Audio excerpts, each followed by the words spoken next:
Good morning, Alan here with another 5 minutes of recovery. As always, my disclaimer, I'm not a professional speaker.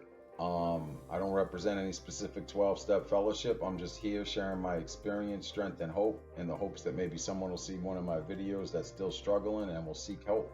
Seek help because there's help out there and there's hope.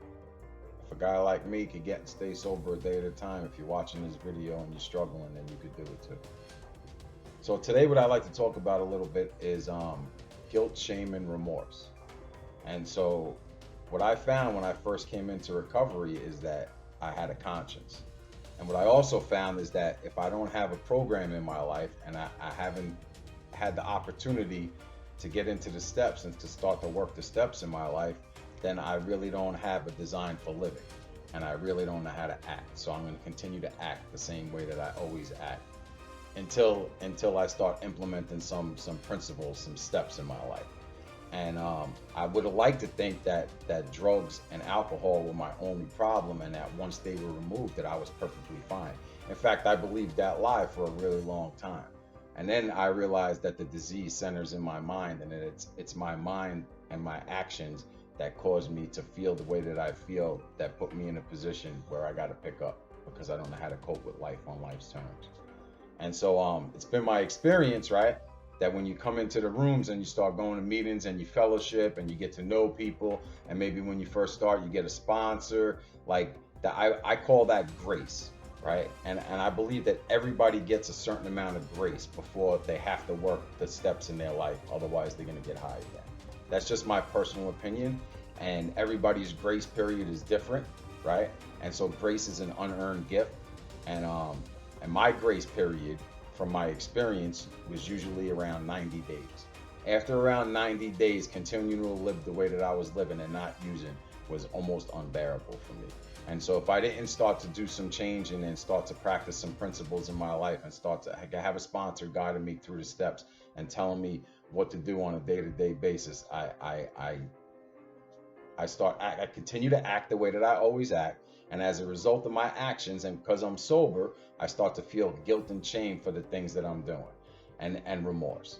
And so that was an endless cycle for me for a lot of years.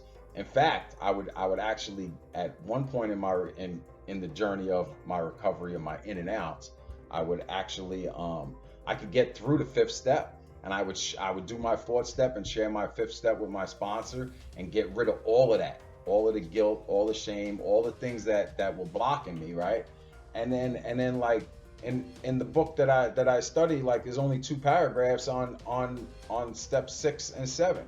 And so like I kind of glaze over that. And as a result of that, I'm not asking for help. I'm not asking God to remove the defects that I have and my shortcomings. And so I continue to act like the way that I always act.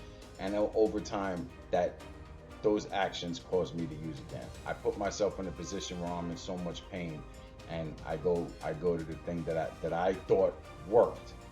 And the last 10, 15 years of my addiction, nothing worked, right? And I even knew that, but I would be in so much pain and would look for relief any way that I could get it.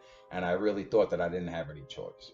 So today I know that that's different. And I also know that I need to really, once I'm in recovery for a while and I'm working the steps in my life, that my actions are really important, right? And that my behaviors need to be changed, and that a lot of the things that I do, I don't have the power to change it.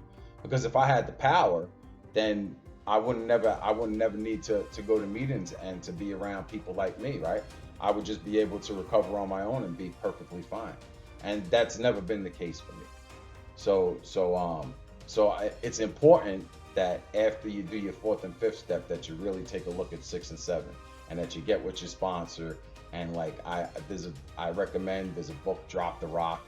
I meet with a bunch of guys every week, and it's become a really strong support group for me. And we started that group with Drop the Rock, and the insights, and just listen. Like, if we want to get better, then we need to do the work to get better.